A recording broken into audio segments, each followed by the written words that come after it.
Alright, what's up guys? It's Jeff from Paintball. I'm playing at Thornton Paintball on the right side field, main field. I'm going to use the Ego 11, and this is basically domination. Um, the entire game was well, let me give you a little background. Since we have two fields now, I'm a ref at Thornton Paintball. I was playing today though. What we've done is separate the two different levels of experience groups. So we have the inexperienced players who have like played about five or less times, and then we have the more experienced players like myself. And so we were doing an inexperienced versus experienced player game, and that day there were about 55, 60 inexperienced players and about 15, 16 of us experienced players. So we took all 60 of them on, and this is what this game is about right here. At the beginning, I don't know if you heard it or not, but I said this is what we train for, and being the experienced players kind of puts a little pressure on us, because even though it's just rec ball, it's just woods ball, it's all for fun. I do feel a little pressure to play better since I am put into that more specialized category.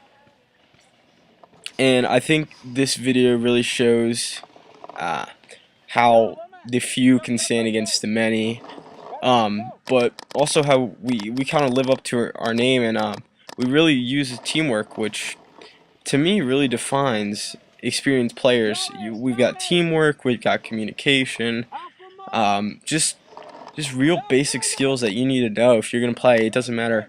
It doesn't matter if you're playing woods ball, speed ball, hyper ball, scenario. It doesn't matter what kind of paintball you're playing.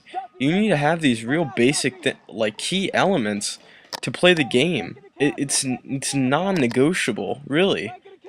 You can't miss out on these elements. They're gonna help you win your game. That's really the only way to put it. Is they're gonna help you game. They're gonna help you collaborate together, work as a single unit, rather than more like free for all. But you're shooting at another team of free for all players. So that's really my big spiel. During this whole video, you're gonna hear me yelling, you're gonna hear me communicating, you're gonna hear me, like before, telling kids to move up. I'm gonna cover them. I'm not just gonna stand back and look at them get shot out. What you've got to do is you gotta use your teammates to the best of your ability, and you gotta use yourself to help them help you. If you don't help them, chances are they can't help you. They're gonna get out. They're not gonna have good position. They're not gonna have good cover or anything. That's why you see on the right side, this castle, a ton of players go in. We had one, and now we have two. We got two players on this right side taped near the netting. They're just putting fire down there. I'm looking across the field, telling people where to go. You're gonna see a little bit later. I'm gonna be yelling at my teammate in the middle throughout this pretty much entire game to look center, look cross. Because I may be able to see that, and he maybe can't. And that's something that you need to do. If your teammate doesn't know where someone is, but you do, let them know it. You don't need to sit back and just let them get wasted like that. The reason I stay back at this bunker right here is, one, it's a little far back, but it gives a really good lane on this right side castle, and it gives me a really good field of view for the entire thing. I have this little kid Joey next to me, and something else I want to touch on. If you're older like me, I'm a young adult. I mean, I'm not old, but I'm not really young, and I have this really young player right next to me. He's also very good. I play with him every time, and he's a good player. You don't need to push. You don't need to not let him play and use his potential and get better just because you think you can play better, or you might be able to get one more elimination.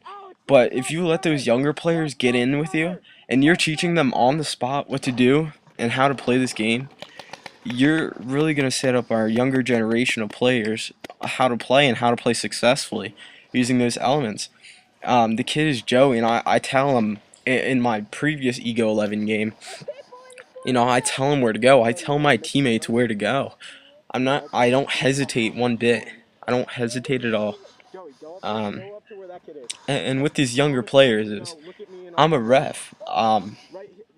So I gotta be tolerant to these kids. I can't always be up in their face. I've never sent an entire group home because they've had poor whatever. I just don't do that. You've got to teach them to play right. You got to teach them proper safety. You got to teach them everything about this game. You can't leave any loose strings. You can't assume anything. You've got to teach them. Being an experienced player, playing tourneys, winning or placing in the top 10, top 5 for tourneys, top 3, whatever. Um, you need to share that experience. It's cool if you can share it among your team, but if you really get out there and share it among other players, you're gonna turn this community into a much better community itself, and you're gonna have a lot better players and a lot better competition, a lot better games. Right here, I move up. Just as a quick note, this guy, his name is Joey. Also, there's actually 2 Joeys. This Joey here to my left, he's a great player too. I play with him a lot. Both these young players. And before, I tell this Joey 2 on my left that I'm with right now, I tell him to move up. I don't hesitate. I stick it to him and tell him what to do. It's really just that simple. You help these younger players, and if you're confident in what you're doing, and they can see that confidence, they're gonna trust you, and they're gonna move up with you, and they're gonna play with you, and they're gonna play very well for their age.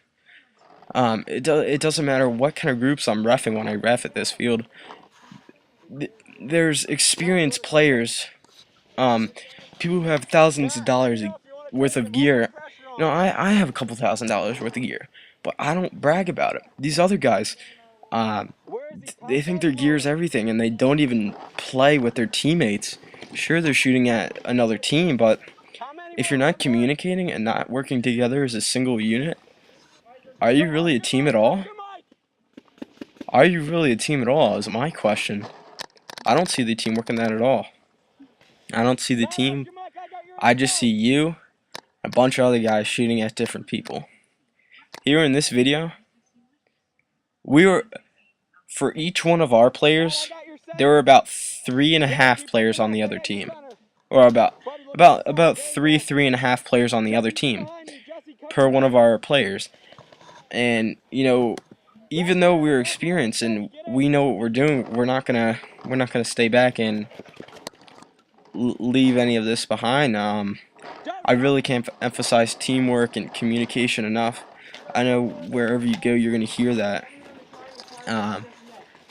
But to me, you're playing a team sport. This is not an individual sport by any means. If you think it's an individual sport, I personally cannot see how that's an individual sport. Sometimes I may seem a little bit pushy, but by being pushy, I'm also teaching these players that, don't really hesitate when you're doing things. If you hesitate, you're gonna let something good slip. You just gotta really go balls deep and do something, man. But yeah, if you're not working as a team to the fullest, you're not communicating, you're not covering each other, you're not doing any of that stuff, really, are you a team at all? You're just a bunch of guys shooting at another bunch of guys, really. I communicate so much. Even after a couple games, my voice gets hoarse. Not only because I'm talking so much, but just from the sheer loudness of me. I make everyone hear me on the field. I'm not gonna talk to myself. I'm gonna make it loud. I'm gonna make it clear. I'm gonna say it several times so my players know what the hell they're doing, and so they get that confidence in me. If I'm saying it several times, the same thing, I'm not doubting myself once. I'm actually confident and trusting in what I'm saying. Just everything like that. This game is gonna get wrapping up here real quickly. You're gonna see I'm gonna move up with my player Matt on this right side. And another thing is, if you're a back player and you're having fun being a back player, you don't need to be a back player all the time. Be a front player sometimes, especially when you're playing with younger guys. show those younger guys that even if you're big, if you're a back player, you can play front. You don't need to always play back and just sling paint down.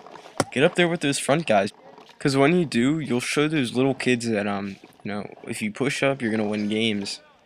You're not gonna second guess anything really.